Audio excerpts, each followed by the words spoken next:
오늘 본문의 제목이 그 이유라는 이 제목으로 여러분에게 전하려고 합니다. 오늘 말씀을 여러분이 잘 알고 있는 것은 예수님과 제자들이 길을 가다가 한 사람을 만났어요. 그 사람의 형편은 어때요? 맹인이에요. 앞을 보지 못합니다. 맹인이다, 앞을 보지 못한다, 그 어느 누구보다도 가장 상처있고 가장 위로를 받아야 되고, 그리고 그 사람에게는 어느 누구도 와가지고 품어줘야 될 만한 상황이지만 사람들의 시선을 볼 수 있는 내용이 있습니다. 예수님께 제자들이 질문을 던진데 이렇게 묻습니다. 선생님, 이 사람이 맹인으로 난 것이 누구의 죄로 인하니까? 자기니까? 그의 부모니까? 사람들의 시선은 그에게 상처를 더 찔러서 더 고통스럽게, 더 힘들게, 더 절망적으로 만들어버립니다. 심지어는 이것을 죄라고 표현을 하고 있어요. 그의 부모의 죄인지 그 자신의 죄인지 이렇게 묻고 있어요. 그런데 놀라운 것은 예수님의 반응입니다. 이러한 질문에 예수님이 그들에게 던져주신 답은 이렇게 말씀하셔요. 이 사람이나 그의 부모의 죄로 인한 것이 아니라 그에게서 하나님이 하시는 일을 나타내고자 함이니라. 여러분, 우리도 똑같이 한번 생각해 보시죠. 내 삶에 왜 하나님이 이런 상처를 줬습니까? 내 인생에 왜 이런 고통을 줬습니까? 여러분, 제자들의 관념을 가지고서 나의 상처, 나의 아픔, 나의 절망을 보면 우리도 똑같이 고통 중에 신음하며 괴로워하며 그 가운데 그 말을 들을 때마다 죄의 요소가 더 늘어나요. 왜 나를 이렇게 보지? 왜 나는 이 괴로움과 고통의 이 절망 속에 이렇게 살아야 되지? 라는 이 질문을 자기 안에만 가지고 있다면 늘 절망할 수밖에 없습니다. 그런데 예수님의 방식은 뭐라고 하냐면은 하나님이 하실 일을 드러내기 위함이다. 여러분, 저와 여러분이 가지고 있는 상처, 고통, 괴로운 문제, 여러분 인간적으로 보지 마시고 하나님께서 하시고자 하는 일이 있음을 믿음으로 아멘으로 받으시기를 축복합니다. 여러분이 그 마음 가운데 역사하시는 그 하나님의 크고 놀라운 은혜들이 그 입술 가운데 더 넘쳐나게 될 줄 믿습니다. 예수님의 치유의 방식이 참 놀랍습니다. 뭐라 말씀하시냐면 이렇게 말해요. 내가 세상에 있는 동안에 세상의 빛이로다. 예수님 말씀하시죠. 내가 세상의 빛이라. 이 맹인이기 때문에 빛을 전혀 볼 수 없는 이에게 내가 세상의 빛이다 라고 말씀하시면서 예수님의 행동, 그러니까는 이 맹인을 치유하는 방식을 보면 땅에 침을 뱉고 그 뱉어진 침에 있는 것을 이겨가지고 그걸 눈에다 바릅니다. 그리고 실로암에 가서 씻으라라고 이야기하고 있어요. 여러분, 이것을 앞을 보지 못하지만 여러분 맹인이기에 전혀 모를 것이다. 여러분이라면 어떻게 할까요?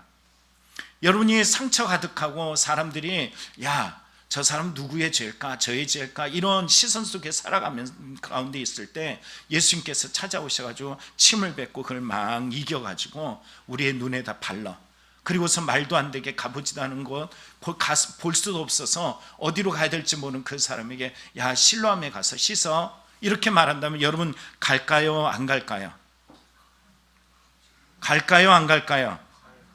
가요? 믿음이 좋으시네요. 네. 우리 시가 함께 하는 게 다 믿음이 좋으세요.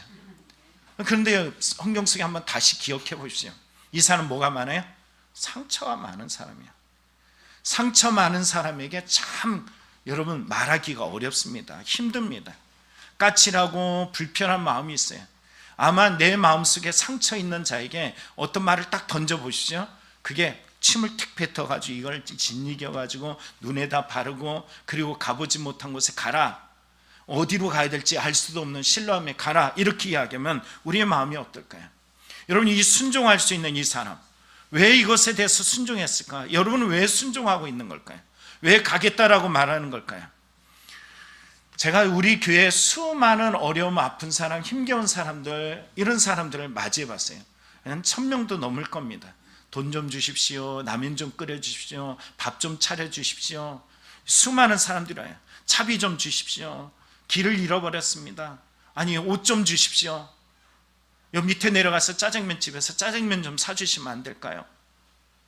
살 곳이 없는데 집 좀 마련해 주면 안 될까요? 여러분, 별 사람 다 옵니다. 근데 하나같이 제가 경험한 건 뭐냐면은 다 자존심이 있더라는 거예요. 이 사람들에 보니까는 우리가 똑같아요. 단지 돈이 없을 뿐입니다. 돈은 없는데 꼭 있는 것이 있어. 그게 자존심이야. 아무리 인생의 삶이 무너져도요, 개개인마다 사람이라는 이 존재는 자존심, 이게 다 있더라는 것입니다. 심지어 우리 성도님 중에 한 분이 이 생명의 삶이 끝까지 다 됐어. 그래서 병원에 갔더니 이제 살 가능성이 없대. 그런 죽음에 임박한 그 순간에 간호사가 와가지고요, 팬티를 내려버립니다. 왜요? 젊은 간호사가, 이쁘장하게 한 간호사가 이 남자분인데 팬티를 싹 내리더니, 그러더니 옷을 입히래. 아니, 벗겼으면 입혀주고 가야지, 그냥 벗기기만 하고 그냥 가버려요. 바로 옆에서 뭐 쳐 있는데 밖에는 사람들이 오고 가서 누구도 볼 수 있는 이런 상황이에요. 근데 금방 목숨이 끊어질 만한 이런 상황인데 이 사람이 어떻게 하냐면 손을 뻗어가지고 팬티끈을 꽉 잡아. 벗기지 말라라는 거예요. 뭘까요? 자존심이야. 사람이란 존재는 끝까지 이 자존심이 작용하더라는 거예요. 다 개개인마다 다 속이 있더라는 거예요. 여러분, 오늘 본문에 나타난 이 사람은 속이 없는 사람일까? 자기의 자존심이 없는 사람일까? 그럼 이 사람은 도대체 왜 예수님의 방법에 순종하며 그 침리기엔 그 진흙을 눈에다 바르는데 그대로 있고 가라라고 얘기할 때 그 자리에 갈 수 있었을까요? 우리는 예수님의 방식에 가지고 있을 때, 예수님의 방법에 자기의 자존심이 작용하고 기분 나쁨, 불편함, 내가 받았던 상처들이 작용할 이 시점에 이 사람이 자기의 삶을 맡기면서 예수님의 방식에 순종하며 나아갈 수 있었던 이유는 뭐냐? 다른 것이 아닙니다. 그 사람이 알고 있는 방식이 있어요.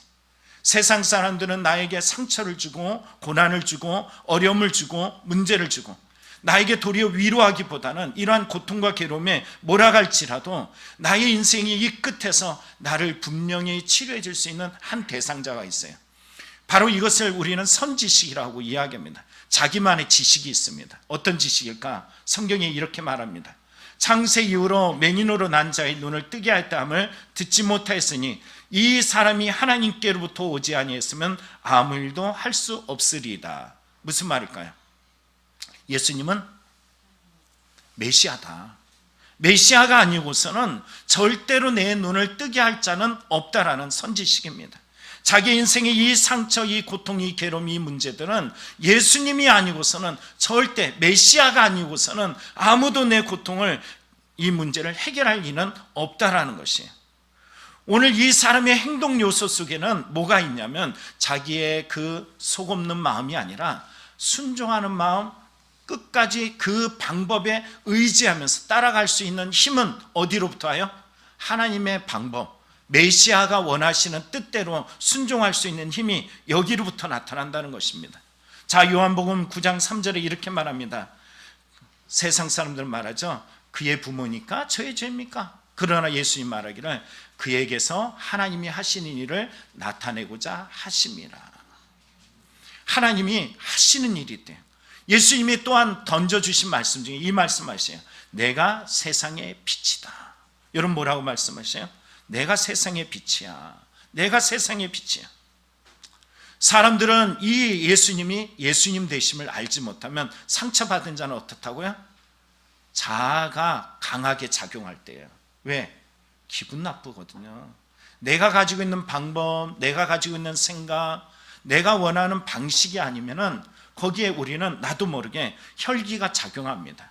자존심이 건드려지는 순간부터 욱하면서 혈기가 왕성하여서 그 버럭하면서 움직이는 이러한 작용이 나타나게 되어 있어요. 그러나 오늘 성경 속에서 이 사람의 모습 속에 버럭, 화, 불편한 마음 전혀 볼 수 없습니다. 야, 실로암으로 가. 버럭 끊으면서 한 번도 가보지 못했는데 어딜 가라 그러냐고 이렇게 하는 모습을 전혀 볼 수가 없다는 거예요. 왜요? 예수는 누굴까? 저 사람들이 아무리 나에게 상처를 줘도 나에게 하나님이 하실 일이 있다. 그리고 내가 세상의 빛이다. 이 말을 두 개를 생각해 보면은 이분은 누구냐? 과연 예수는 메시아야. 두 가지의 내용 속에 발견할 수 있는 것은 예수는 그리스도라는 것입니다. 여러분, 우리의 삶에 신앙이 있다라고 이야기하면서 발끈하면서 우리는 혈기를 부리는 사람들을 종종 봐요. 옆 사람 얼굴 한번 봅니다.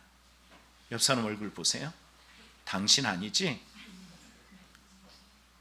여러분, 믿음이라는 것은요, 뜨거움으로 순종하는 거지 혈기가 아니에요. 신앙이 좋아지면 좋아질수록 내 마음의 뜨거움이요 혈기를 가라앉힙니다. 나의 자존심을 꺾고 내려놓게 만듭니다. 내가 가지고 있는 방식들 철저하게 쳐서 그 하나님의 방법에 나를 순종하게 하는 것이 신앙의 방법이에요. 이 사람이 순종했어.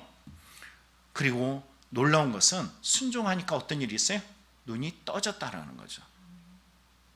혈기를 죽이고 자기 방법을 내려놓고 그동안 사람들이 가졌던 그 시선 속에 상처받고 고통하며 괴로워하며 절망하며 그 말을 들을 때마다 더 죄에 연결돼서 죄의 연속이었던 그 인생이 모든 혈기를 다 내려놓고 순종했더니 눈이 떠졌네. 여러분 얼마나 감사한 일이에요. 그러나 여러분 신앙은 여기서부터 시작입니다. 그래서 오늘 제목을 그 이유라고 이야기했어요. 지난주 감사절을 보냈습니다. 일주일을 우리는 하나님 앞에 감사의 회복을 위해서 눈물로 기도하고 많은 성도들이 모여가지고 간절히 기도했어요. 그러나 진짜 신앙은 어디서부터냐면 여기서부터 시작됩니다. 하나님께서 야, 너 눈 떴어? 끝! 이제는 너 눈 떴으니까 이제 신앙도 다 필요 없고 그냥 눈 떴으니까 네 편한 대로 네 마음대로 네 원하는 대로 혈기 부리면서 이제 살아. 이게 아니라는 것이에요. 하나님의 치유의 과정이 여기서부터 비롯됩니다.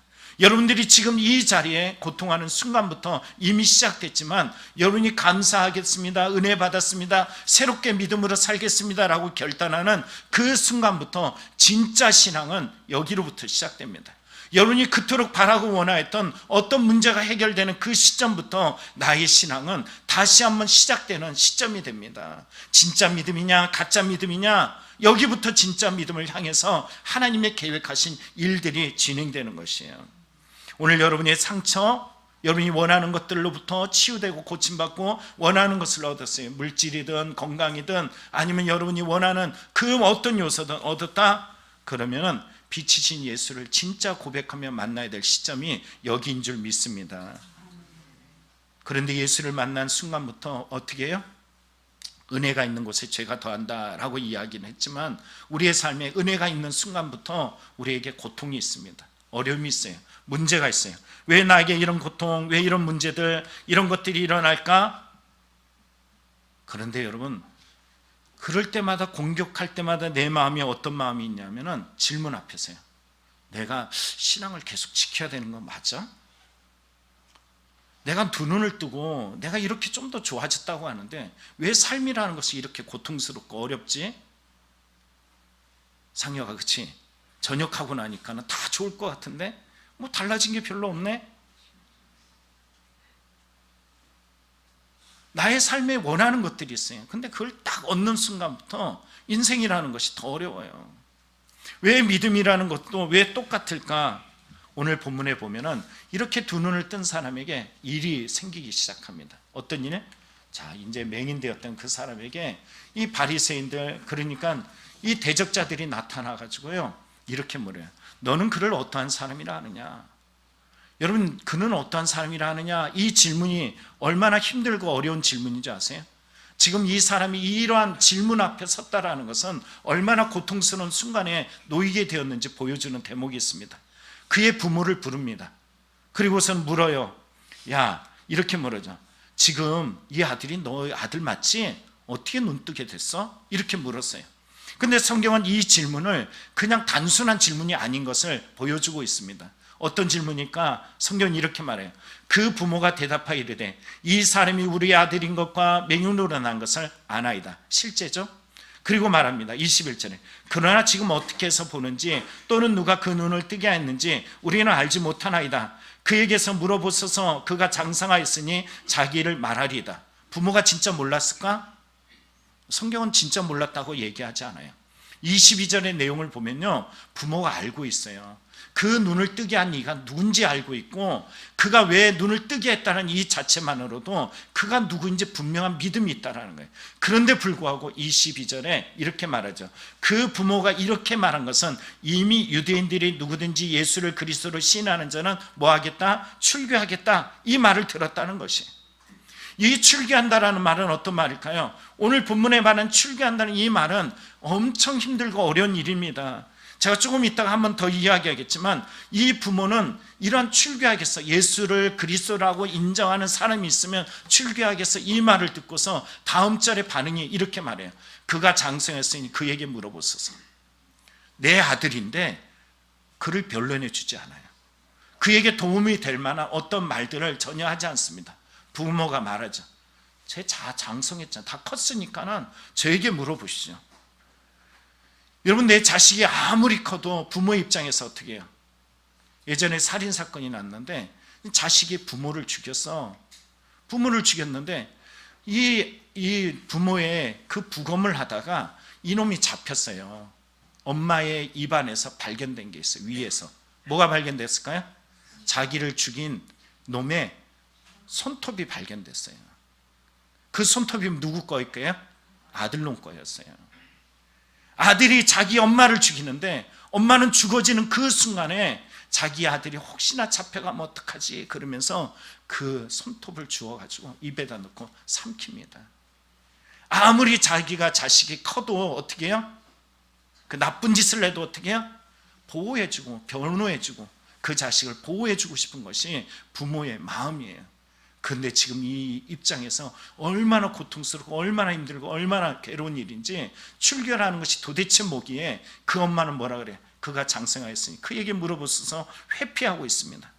자, 이쯤 되면 우리가 질문할 것이 또 생겨나요.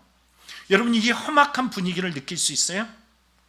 부모가 지금 자기 자식을 보호하지 못하고 그 부모가 자기 자식에게 제가 다 컸으니 저에게 좀 물어보시죠 라고 이야기할 때 어쩌면 내가 지금 출교당하면 그 남은 자식을 보호해야 되는데 출교와 이런 상황 속에서 어찌할지 모르는 또 다른 이유들이 있을지도 몰라요.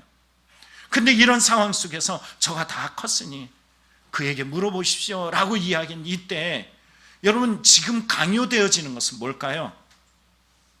뭐라겠어요? 자, 조금 전에 말씀 봤죠?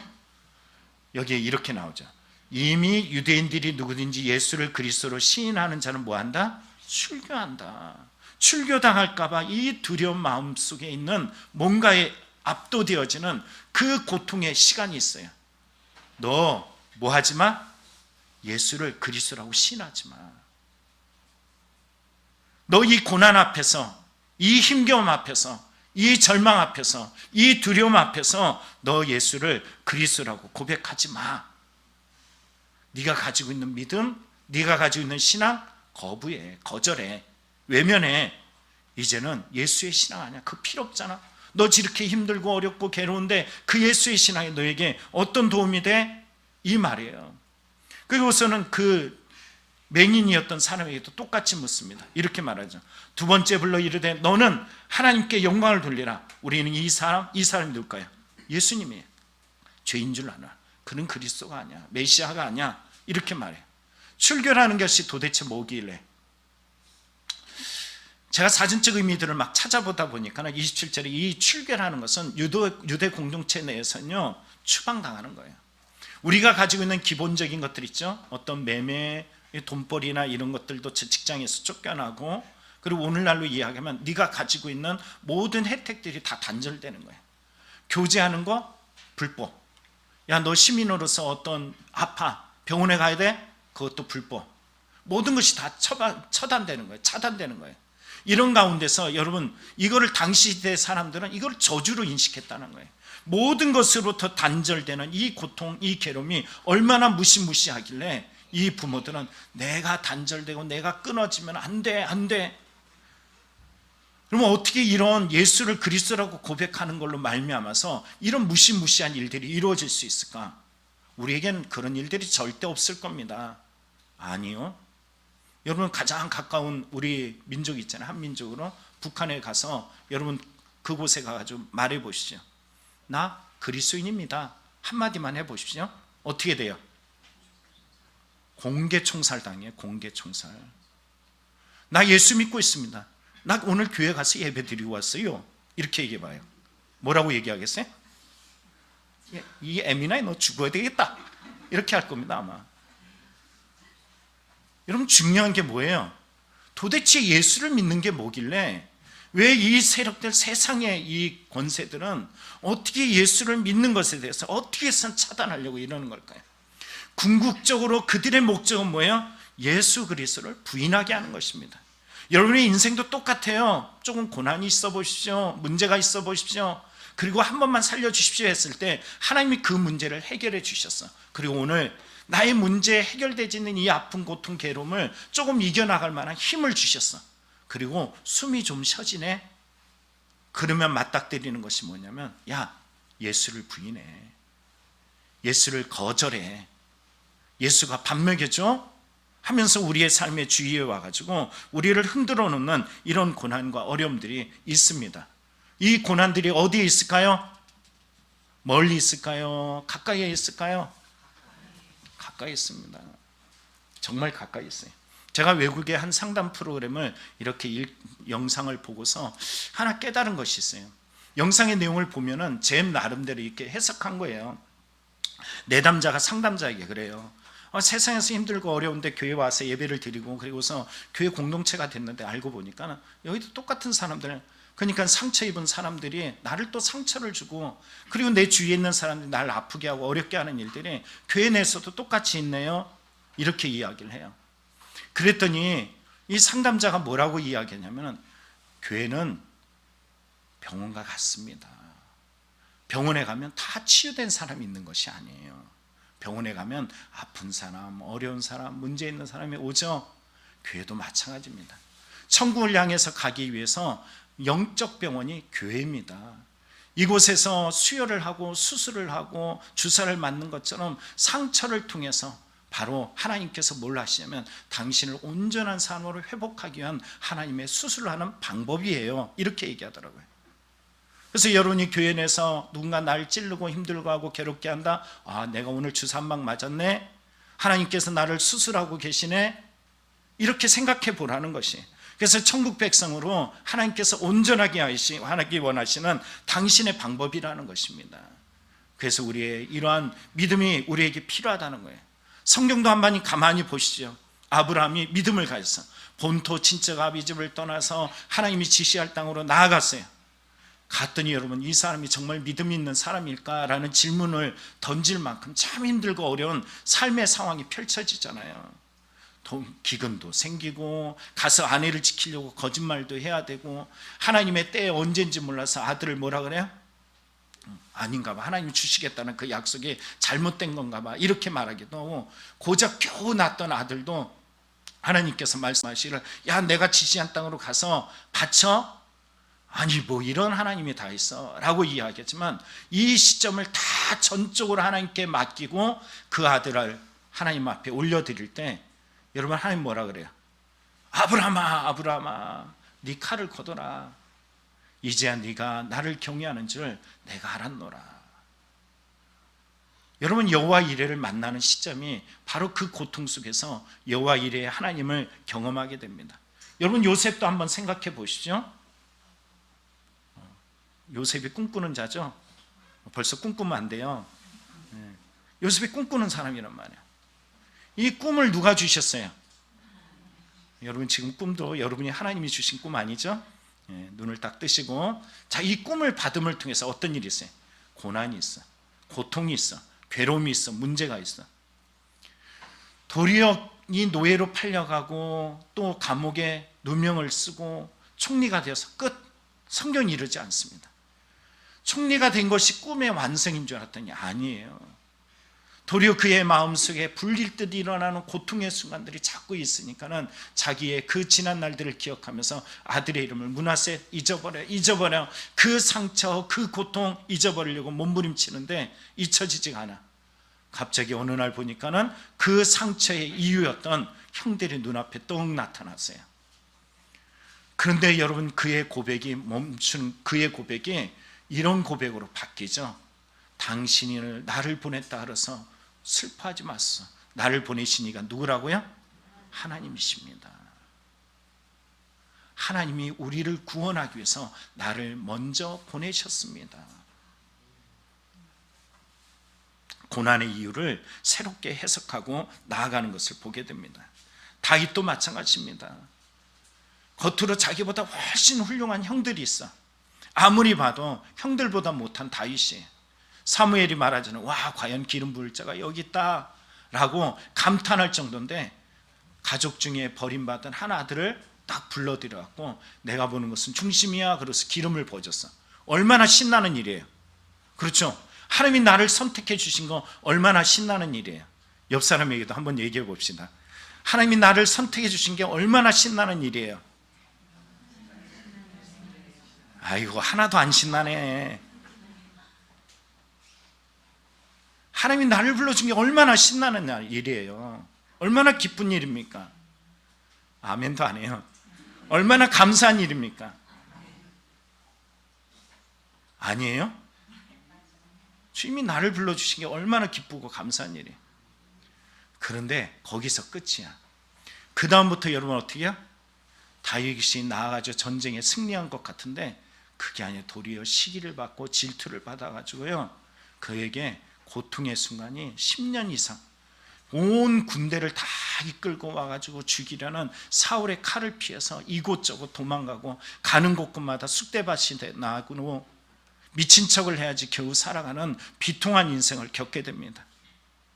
이게 기름 부은 거야? 안 해, 난 안 해. 그런 하나님 나 못 믿겠어 이렇게 할 것 같은데, 여러분 그럴 때마다 철저하게 하나님이 나에게 원하시는 것이 무엇인가, 그렇게 힘들고 괴로울 때마다 하나님이 일들을 통해서 나에게 바라시는 것이 무엇일까, 하나님이 도대체 뭘 원하시는 거지?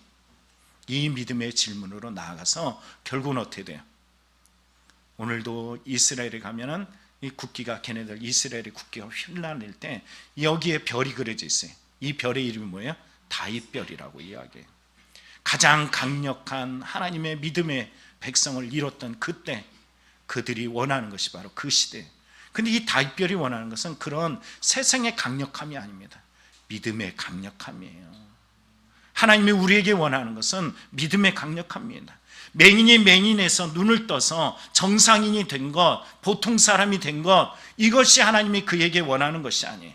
그렇다면 여러분들은 이미 눈을 뜨고 저를 쳐다보고 있는 여러분들에게는 모든 것이 끝, 하나님 믿을 필요 없어 이러잖아요. 그런데 인생사에서 끊임없이 우리에게 고통이라는, 어려움이라는, 문제라는, 상처라는 일들이 쉼없이 믿고 있는데도 나에게 주어져 있단 말이에요. 그럼 도대체 하나님이 원하는 것이 뭐냔 말이야. 그럼 요한복음 9장 17절에 이 사람이 처음에 고백한 말이 있습니다. 이 대적자들이 예수님을 못 믿게 만들려고 이렇게 말하지. 다시 묻되 그 사람이 내 눈을 뜨게 하였으니 너는 그 사람을 어떠한 사람이라고 하느냐? 처음에는 모른다라고 이야기하더니 이제는 대답하되 선지자니이다 이렇게 말해요. 선지자니이다라고 이야기해요. 부모까지도 위협하였던 이 순간의 고통과 괴로움과 문제를 넘어가면서, 여러분 이 고난을 뛰어넘어가면서 그의 믿음이 변화됐어요. 어떻게 해요? 창세 이후로 맹인으로 난 자의 눈을 뜨게 했다함을 듣지 못하였으니 이 사람이 하나님께로부터 오지 아니었으면 아무 일도 할 수 없으리다. 무슨 말인 줄 아세요? 그분은 메시아입니다. 그분은 진짜 메시아입니다. 내 눈을 지금 다시 맹인으로 만들지언정 그분은 메시아입니다. 아니, 맹인으로 살아가는 것이 훨씬 좋아 보일 만한 이 상황 속에 결국 그에게는 출교라는 것을 당하게 되었어요. 출교, 가장 고통의 끝이라고 표현되는 이 출교를 당하였을 때 인생의 그 끝의 고난의 자리에 누굴 만났을까요? 예수님이 찾아오셨어요. 어디에? 가장 절망적일 때. 그가 인생사에서 이 앞을 보지 못하는 인간적인 고통과 괴로움에 놓였을 때도 예수님이 찾아오셔서 하나님의 시선으로 보게 하였고, 이제 다시 그 눈을 뜨고 인생의 문제를 해결했지만 또다시 다가간 이 문제 앞에서 끝까지 믿음을 지켰더니 그 믿음을 지킨 자리에 누가 계셔요? 예수님이 찾아오셨어요. 성경은 찾아오셔서 그에게 던지는 질문이 있습니다.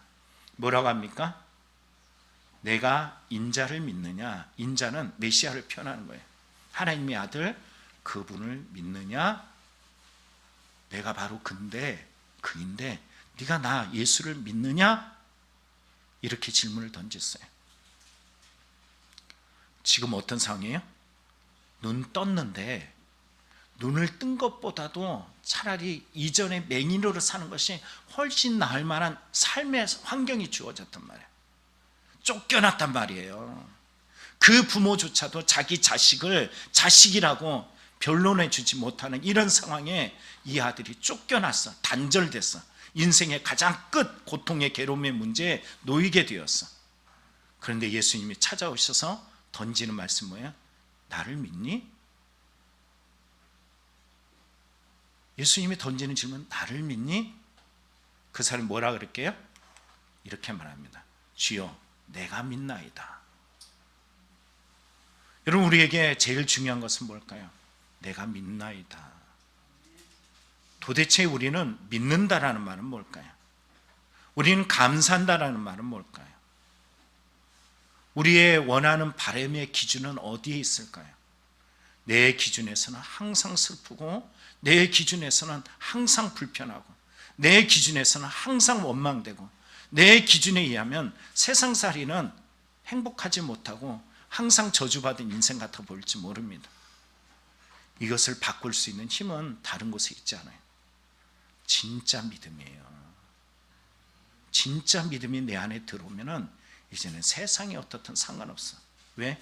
주님이 나와 함께 하시고 주님이 내 편이 되어 주셔서 그것을 이겨나갈 수 있는 힘을 주시기 때문이라는 것입니다. 오늘 저와 여러분이 이 믿음으로 살아내는 성도가 되길 원합니다. 추수감사절 이후에 일주일을 또 실패했지만 이제는 내가 실패한 이유는 뭐냐면은 세상적인 방법, 세상적인 바람들 쫓아가다 보면 우리는 또 불평하고 원망하고 부정적으로 살아갈 겁니다. 오늘 주님이 우리에게 찾아오셔서 묻는 질문, 너 힘드니? 너 어렵니? 그럼 너 날 믿니? 이 질문에 대해서 우리가 대답하는 그 이유가 되기를 간절히 축원합니다. 기도하겠습니다.